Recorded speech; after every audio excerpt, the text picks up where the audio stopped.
నమస్కారం Asia TV వార్తలకు స్వాగతం. నా పేరు సుమలత. వార్తల ముందుగా హెడ్లైన్స్.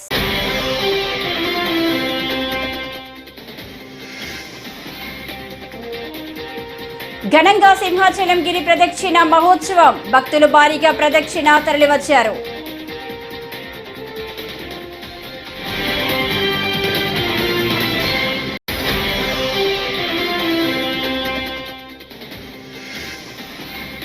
కూటమి ప్రభుత్వం వచ్చాక తిరుమల భక్తుల్లో ఆనందం కనిపిస్తుందని ఏపీ హోంమంత్రి అనిత.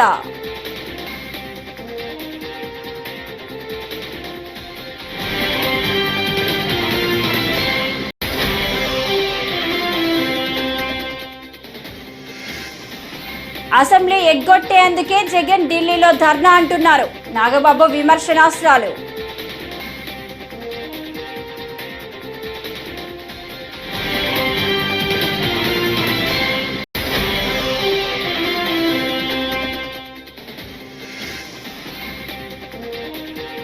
టీడీపీ పాలనలో 36 రాజకీయ హత్యలు. మాజీ సీఎం జగన్ వ్యాఖ్యలు.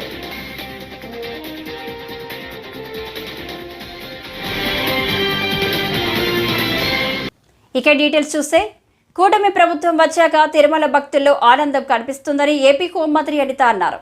గతంలో కంటే ఇప్పుడు కొండపై సౌకర్యాలు బాగున్నాయని భక్తులు చెబుతున్నారని మంత్రి తెలిపారు. శనివారం వీఐపీ ప్రారంభ విరామ దర్శన సమయంలో కుటుంబ సభ్యులతో కలిసి అనిత తిరుమల శ్రీవారిని దర్శించుకున్నారు. తీతీదే ఆలయ అధికారులు ఆమెకు స్వాగతం పలికి దర్శన ఏర్పాట్లు చేశారు. దర్శన అనంతరం పండితులు ఆశీర్వచనం చేసి స్వామివారి తీర్థ ప్రసాదాలను అందజేశారు.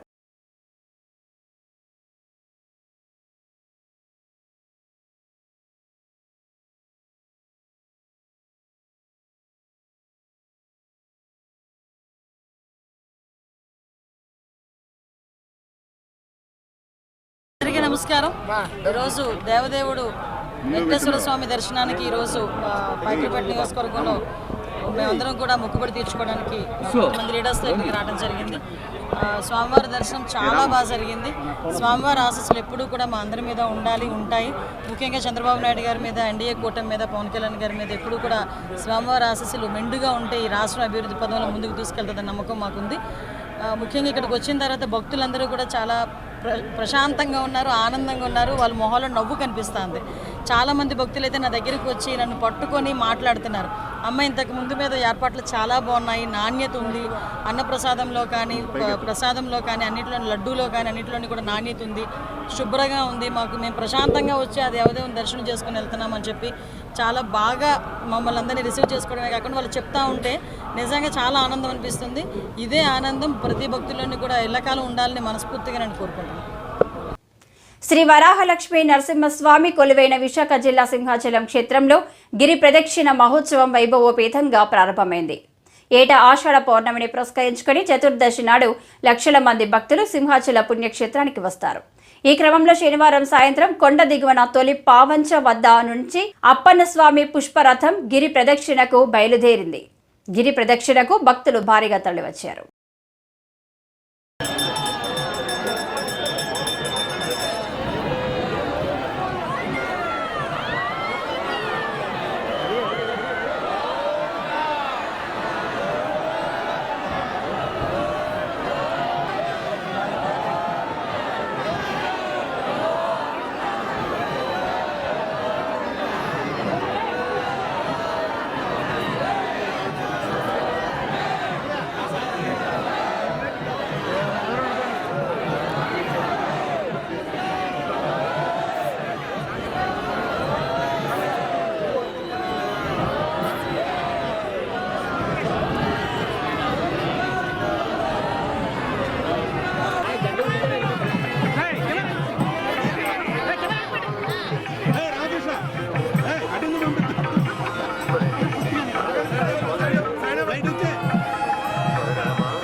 ఆధ్యాత్మికమైనటువంటి వాతావరణంతో, ఆధ్యాత్మికమైనటువంటి భావంతో, ఏ రకమైనటువంటి ఇతరమైనటువంటి వ్యావృత్తులు లేకుండా నామ సంకీర్తనం చేస్తూ, మంత్రానుష్ఠానం చేస్తూ, స్వామిని సంకీర్తనం చేస్తూ ప్రదక్షిణం చేసే అవకాశం ఉంటుంది.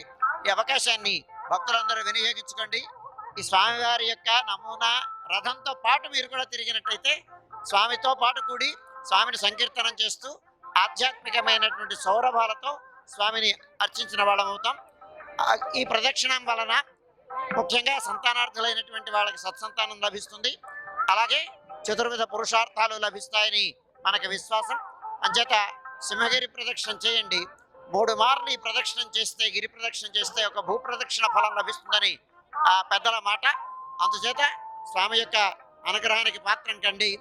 ఆధ్యాత్మికమైనటువంటి నామ సంకీర్తనంతో ఈ వాతావరణం అంతా ఇనుమడించేటట్టుగా మీరందరూ దానికి ఉద్యుక్తులయ్యి స్వామి యొక్క అనుగ్రహానికి పాత్రం కండి.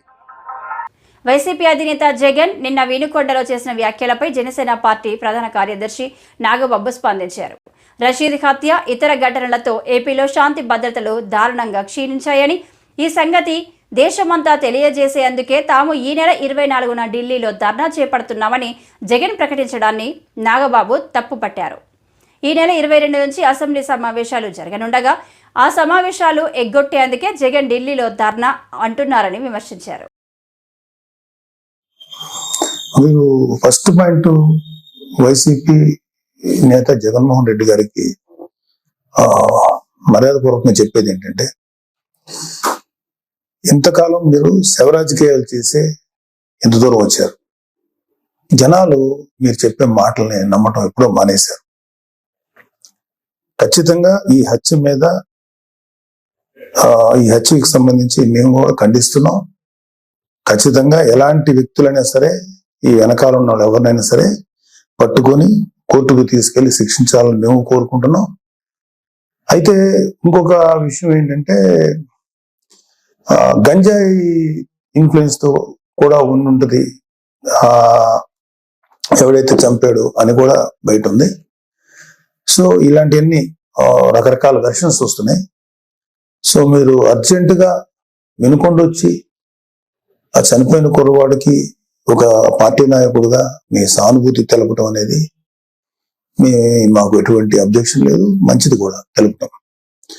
కాకపోతే మీరు దాన్ని రాజకీయ రంగు కొలిమి ఇంకా గట్టిగా నెల 10 రోజులు కూడా కాకుండానే, ప్రభుత్వం ఏర్పాటు అవ్వకుండానే మీరు రకరకాల విమర్శలు చేసి అక్కడికి వెళ్ళి జగనన్న పథకాలు, జగన్ మామ, ఇంకా ఎంతకాలం మీరు ఇలాంటి మాటలు మాట్లాడతారు? అధికారం ఉన్నప్పుడు నటించారు, అధికారం పోయినప్పుడు నటిస్తున్నారు. నటనల మీద పరిపాలన సాగదు. ఈ విషయం ఇప్పటికే మీకు అర్థమై ఉండాలి, మీ వైసీపీ నాయకులు కూడా అర్థమై ఉండాలి. ఎంతకాలం ఇంకా నటిస్తారు మీరు? ఓపెన్ గా ఉండండి. 2019లో మీకు అద్భుతమైనటువంటి తీర్పు ఇచ్చారు ప్రజలు మీకోసం. దాన్ని మీరు అత్యంత దారుణంగా, దుర్మార్గంగా ఉపయోగించుకొని ప్రజల నెత్తి మీద కాలు పెట్టి తొక్కారు. ప్రజల్ని హింసించి వదిలేరు మీరు. మీ పరిపాలనలో సామాన్యులు సైతం బంగాళాఖాతంలో ఏర్పడిన వాయుగుండం కారణంగా ఉత్తర కోస్తా జిల్లాల్లో భారీ వర్షాలు కురుస్తున్నాయి. నదులు, వాగులు ఉప్పొంగుతున్నాయి. రాగల 24 గంటల్లో ఉత్తర కోస్తా జిల్లాల్లో భారీ నుంచి అతి భారీ వర్షాలు కురుస్తాయని వాతావరణ సంస్థ ప్రకటించింది. ఇవాళ కూడా ఉత్తరాంధ్రలోని పలు ప్రాంతాలను భారీ వర్షాలు అతలాకుతలం చేశాయి. ఎగువన కూడా వర్షాలు కురుస్తుండటంతో శబరి నదితో పాటు పలు వాగులు పొంగి ప్రవహిస్తున్నాయి. ఏపీ, ఒడిశా మధ్య ఉన్న 316 జాతీయ రహదారిపై పలుచోట్ల గన్లు పడ్డాయి. చింతూరు, కల్లేరు గ్రామాల మధ్య గన్లు పడడంతో ఏపీ, ఒడిశా మధ్య రాకపోకలు నిలిచిపోయాయి. భారీ వర్షాల నేపథ్యంలో ఏపీ మంత్రులు అచ్చెన్నాయుడు, అనిత అధికారులను అప్రమత్తం చేశారు.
వైకాపా పాలనలో సాగించిన అరాచకాలపై ఆత్మ పరిశీలన చేసుకోవాలని ఏపీ భాజపా అధ్యక్షురాలు రాజమహేంద్రవరం ఎంపీ పురంధేశ్వరి హితవు పలికారు. ప్రధానికి లేఖ రాసే ముందు 5 ఏళ్ల వైకాపా పాలనలో ప్రజలు పడ్డ ఇబ్బందులు జగన్కు గుర్తుకు రాలేదా అని ప్రశ్నించారు. రాష్ట్రానికి కేంద్రం సహకరించలేదన్న మాజీ మంత్రి ఫెర్ని నాని పీసీసీ అధ్యక్షురాలు షర్మిల ఆరోపణలను పురంధేశ్వరి తప్పుబట్టారు. బిడ్డని తన అక్క మీద ఎవరో దౌర్జన్యంగా మీదకు వస్తున్నారని చెప్పి అడ్డు తగిలితే ఆ బిడ్డని కాళ్ళు చేతులు కట్టి నోట్లో కాగితాలు కుక్కి పెట్రోలు కెరసిన్ పోసి అతన్ని సజీవ దహనం చేశారు. అప్పుడు ఏమాత్రం కూడా స్పందించలేదు. అదేవిధంగా ఉత్తరాంధ్రలో డాక్టర్ సుధాకర్ గారు వారు గళం విప్పారు అని చెప్పి, అంటే కరోనా సమయంలో ఆక్సిజన్ ఇదంతా కొరత ఉన్నది అని చెప్పి కేవలం గళం విప్పి ప్రశ్నించారు అని చెప్పి వారిని ఏ విధంగా ఇబ్బంది పెట్టారో మనందరికీ తెలియనటువంటి విషయం కాదు. చివరికి లోకల్ బాడీ ఎలక్షన్స్లో అభ్యర్థులు వారి నామినేషన్ ఫైల్ చేయడానికి వెళ్ళినటువంటి సందర్భంలో వారి చేతిలో ఉన్నటువంటి నామినేషన్ పత్రాలు వైఎస్ఆర్సీపీ నాయకులు లాగేసి చించేసి మరి కత్తులతో సైతం నెల్లూరులో భారతీయ జనతా పార్టీ ఒక మహిళా కార్యకర్త మీద కత్తితో దాడి చేసి ఆవిడ్ని కూడా గాయపరిచినటువంటి విషయం ప్రజలు ఇంకా కూడా మర్చిపోలేదు. కనుక లేఖ రాయటం కాదు, ఒక్కసారి గుండెల మీద చేయి వేసుకుని రాసినటువంటి వారు ఆత్మ పరిశీలన చేసుకోవాలి. ఇవాళ నేను ప్రజలకి తెలియజేస్తున్నాను, ఇవాళ రాష్ట్రంలో ఏ మాత్రం అభివృద్ధి జరుగుతున్నది అని అన్నా కేంద్ర ప్రభుత్వ సహాయం లేనిదే ఇవాళ జరిగేటువంటి పరిస్థితి రాష్ట్రంలో లేదు. మరి నిన్న మొన్న కూడా మెట్టెక్ మ్యాన్గా పేరుగాంచినటువంటి జితేంద్ర సింగ్ గారు వారు స్వయంగా చెప్పినటువంటి విషయం ఏంటండి, ఇట్లాగ వారు మెట్టెక్ పార్క్ పెట్టాలి అని అంటే జగన్మోహన్ రెడ్డి గారి దగ్గర నుండి నాకు ఎటువంటి సహకారం రానటువంటి సందర్భంలో 2023వ సంవత్సరంలో అసలు నా పేరు తొలగించేశారు. కానీ నితిన్ గడ్కరీ గారు ముందుకు వచ్చి వారు రోడ్లు కానీ ఇతరత్ర మౌలిక వస్తువుల మీద దృష్టి కేంద్రీకరించి వారు సహకారం అందించినటువంటి సందర్భంలోనే మేము మెట్టెక్ పార్క్ని కూడా మేము చేయగలిగామని చెప్పి వారు చెప్పారు. అంటే దీని ద్వారా సుస్పష్టంగా అర్థమయ్యేటువంటి విషయం, రాష్ట్రానికి అన్ని విధాలా కూడా కేంద్ర ప్రభుత్వం భారతీయ జనతా పార్టీ. పల్నాడు జిల్లా వినుకొండకు చెందిన వైసీపీ కార్యకర్త రషీద్ కుటుంబాన్ని మాజీ సీఎం జగన్ పరామర్శించి మాట్లాడారు. 45 రోజుల టీడీపీ పాలనలో 300కు పైగా హత్యాయత్నాలు జరిగాయన్నారు. టీడీపీ వేధింపులు భరించలేక 36 మంది ఆత్మహత్య చేసుకున్నారని పేర్కొన్నారు. టీడీపీ వాళ్ళు 506 చోట్ల ప్రైవేటు ఆస్తులు, 490 చోట్ల ప్రభుత్వ ఆస్తులను ధ్వంసం చేశారన్నారు. ఇవి కాకుండా 1000కి పైగా దౌర్జన్యాలు, దాడులు జరిగాయన్నారు.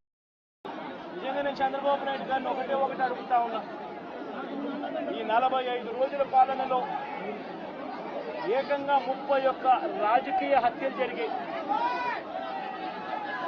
31 కూడా కాదు, ఇక్కడికి రాకముందు మా వాళ్ళు నాకు చెప్పిన సంఖ్య 36. 45 రోజుల్లో దాదాపుగా 36 రాజకీయ హత్యలు, 300కు పైగా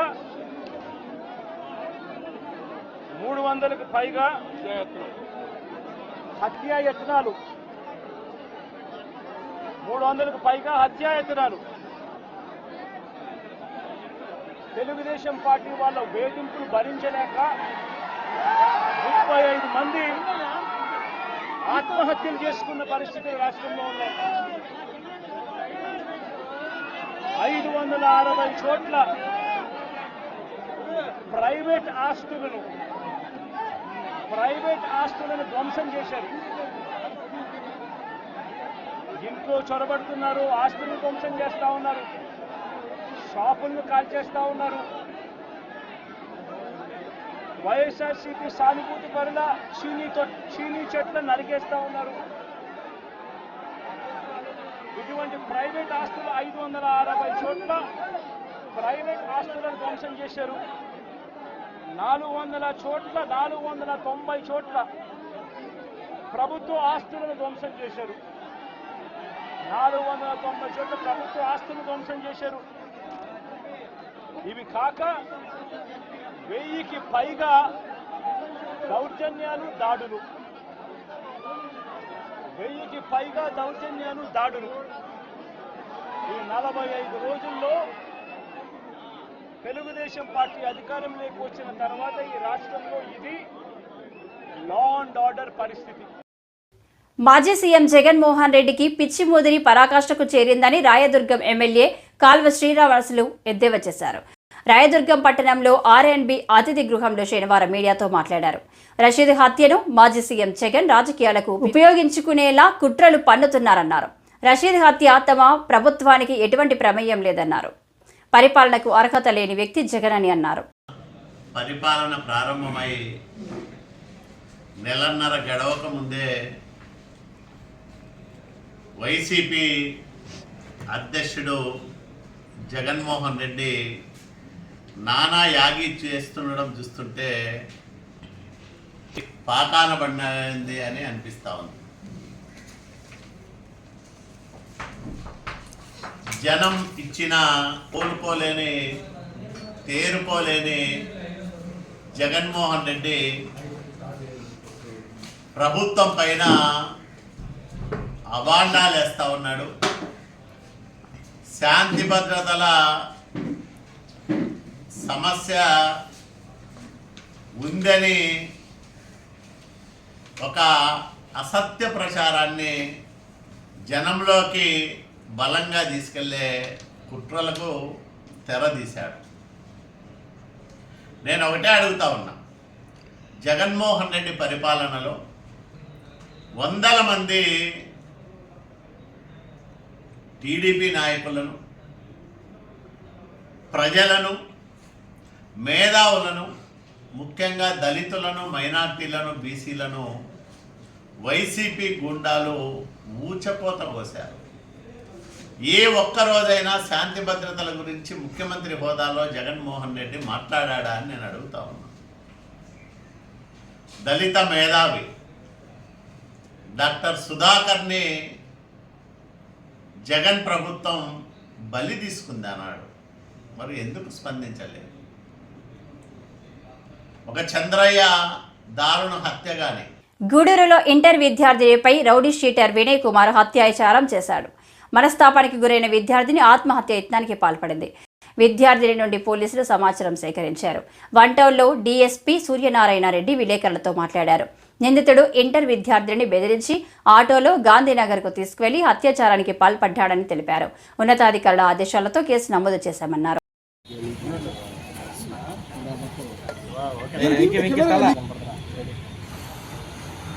ఈరోజు గూడూరు పట్టణ పరిధిలో తిరుపతి జిల్లాలో ఒక అత్యాచారం గురించి ఒక ప్రైవేట్ కాలేజీ యువతకి ఇంటర్మీడియట్ సెకండ్ ఇయర్ చదువుతున్న ఒక పాప వెళ్తుంది. అక్కడికి ఒక రౌడీ షీటర్ అనేవాడు వాడు గూడూరు పట్టణ పరిధిలోని వంటవన్ పరిధిలోని గుంజుపల్లి వినయ్ కుమార్ అక్కడికి వెళ్ళి ఆ అమ్మాయిని ముందు రాముంటాడు, ఆటోలో వెళ్తాడు. అమ్మ చెప్పే పరిణామంలో ఆటోలో వెళ్ళి అక్కడ రాముంటే రాదు, లేకపోతే నేను ప్రేమిస్తున్నాను చెప్తాను. అంతకుముందు వార్నింగ్ ఇవ్వడం జరిగింది 2 years బ్యాక్. మళ్ళీ వార్నింగ్ ఇస్తే అప్పటి నుంచి లేదు.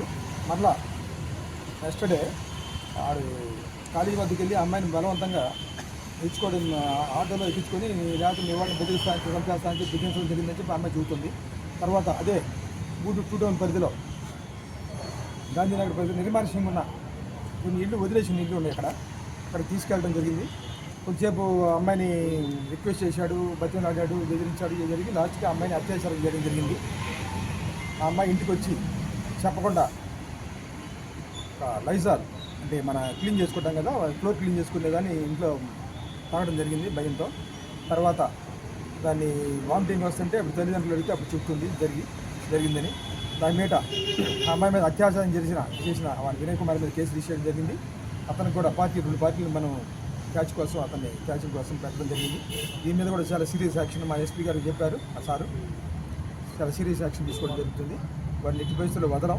ఇలాంటి ఆడపిల్లల మీద అగాత్యాలు ఈ జరిగితే మటుకి ఏ ఒక్కరికైనా అందరూ మిగతా వాళ్ళకు రిమైనింగ్ పీపుల్ కూడా షీట్లు ఓపెన్ చేయడం జరుగుతుంది.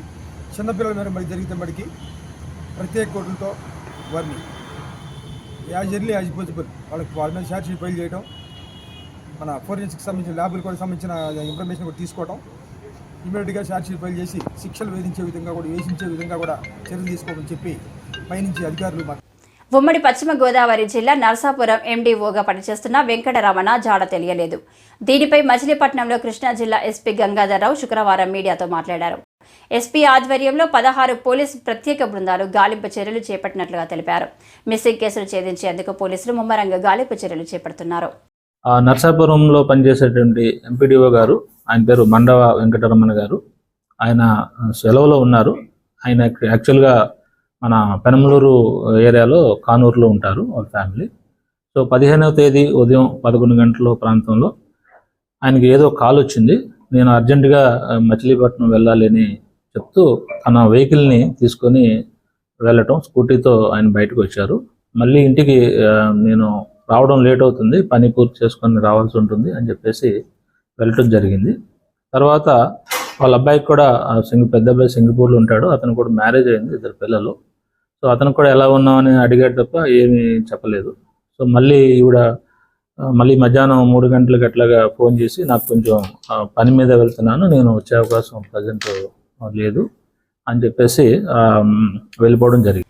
ఆంధ్రప్రదేశ్ రాష్ట్రంలో కూటమి ప్రభుత్వం అధికారంలోకి వచ్చి నెల రోజులు గడుస్తున్నా ఇచ్చిన హామీలు నెరవేర్చలేకపోయిందని జై భీమ్రావు భారత్ పార్టీ జడ శ్రావణ్ కుమార్ విమర్శించారు.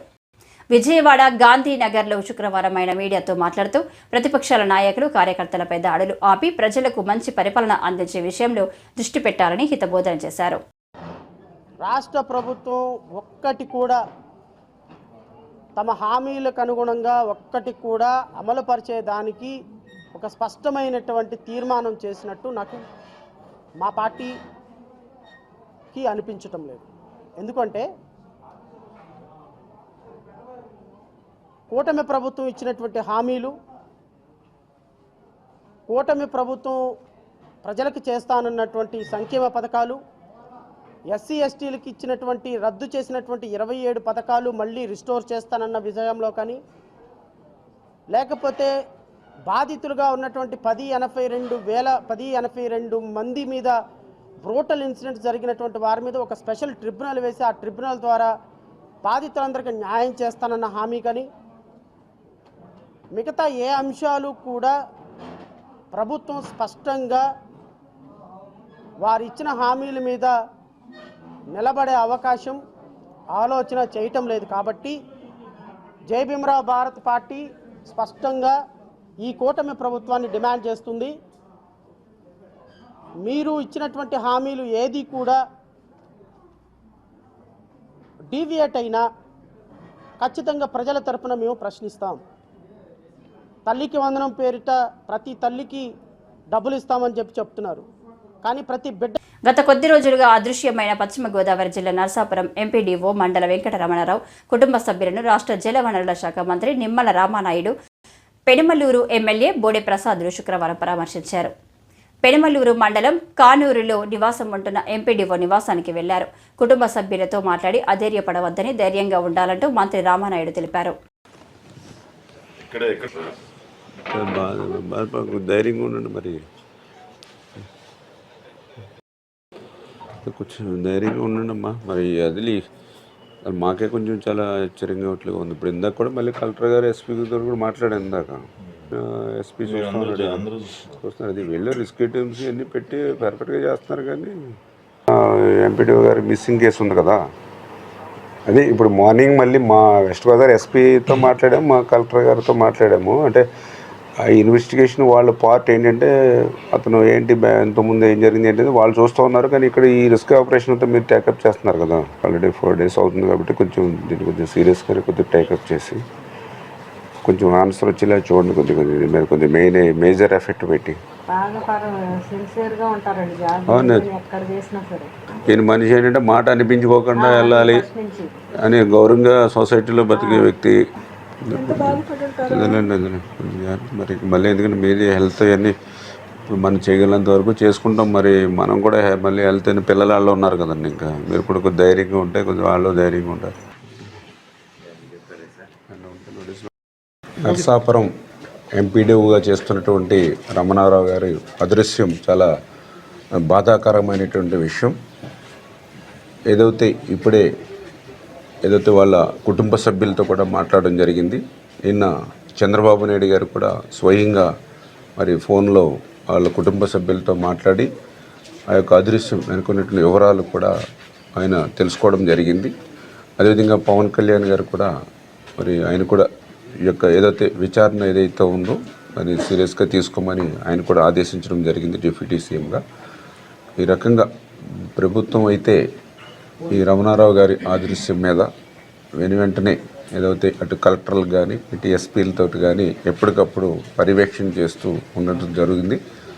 అందులో ఇప్పుడు కూడా నేను ఏదైతే అటు వెస్ట్ గోదావరి కలెక్టరు, అదేవిధంగా ఎస్పీ గారితో, అదేవిధంగా ఇటు కృష్ణ ఎస్పీ గారితో కూడా మాట్లాడడం జరిగింది. ఇప్పుడు గత 3-4 రోజుల నుంచి కూడా మరి గాలిస్తున్నా కూడా ఏదైతే ఈ వాటరు టీడీపీ అధికారంలోకి వచ్చిన 50 రోజుల్లో చంద్రగిరి నియోజకవర్గంలో 34 మంది వైసీపీ నేతలపై భౌతిక దాడులు చేసి ఆస్తులు ధ్వంసం చేయడం దారుణమని చంద్రగిరి మాజీ ఎమ్మెల్యే చెవిరెడ్డి భాస్కర్ రెడ్డి ఆరోపించారు. శుక్రవారం తిరుచానూరులోని ఓ ప్రైవేటు హోటల్లో ఎన్నికల కౌంటింగ్ అనంతరం జరిగిన దాడులపై చెవిరెడ్డి పవర్ పాయింట్ ప్రెజెంటేషన్ ద్వారా వివరించారు. అర్ధరాత్రుల్లో ముసుగులు వేసుకువచ్చి వైసీపీ నేతలను కొట్టడం దారుణమన్నారు. ఈరోజు చెప్తున్నా, ఎంతమందిని కొడతారో కొట్టండి, ఎంతమంది దాడి చేస్తారో కొట్టండి. వడ్డీతో పాటు చెల్లిస్తాడు భాస్కర్ రెడ్డి. ఒక్కొక్కరిని వడ్డీతో పాటు చెల్లించేలాగా చర్యలు ఉంటాయి కూడా తెలియజేస్తున్నా. వదిలిపెట్టే ప్రసక్తే ఉండదు. కానీ ఆత్మీయులను మా కార్యకర్తలకు నాయకులు చెప్తున్నా, ఎన్ని దాడులు జరుగుతాయో, ఎంతమంది ఆ వ్యక్తిని నమ్మి రోడ్డు మీదకి వచ్చి గొడవలు చేస్తారో, కొడతారో, ఆస్తులు ధ్వంసం చేస్తారో, వ్యాపారాలు ధ్వంసం చేస్తారో చేయండి చూద్దాం. ఎవడు చేత కాకుండా ఇక్కడ ఎవడు కూడా లేడు. దాని పర్యవసానం ఎలా ఉంటుందో సమయం వచ్చినప్పుడు భాస్కర్ రెడ్డి మీ ద్వారానే చేపిస్తా. మీ ద్వారా ఎవడైతే ఈరోజు దెబ్బలు తిన్నారో ఆ దెబ్బలు తినే వ్యక్తే గౌరవంగా తలెత్తుకుని వాళ్ళ ఇంటి దగ్గరికి వెళ్ళి చర్యక ప్రతిచర్య, దెబ్బతిన్న వ్యక్తే, అన్యాయం జరిగిన వ్యక్తే, అన్యాయం కాబట్టే వ్యక్తే రేపు యాక్ట్ చేసేలాగా అండగా నిలుస్తా. ఆ ఊరిపై నేనే నిలబడుకుంటా. భయపడాల్సిన అవసరం లేదు ఎవడు కూడా. ఈ వార్తలు ఇంతటితో సమాప్తం. నమస్కారం.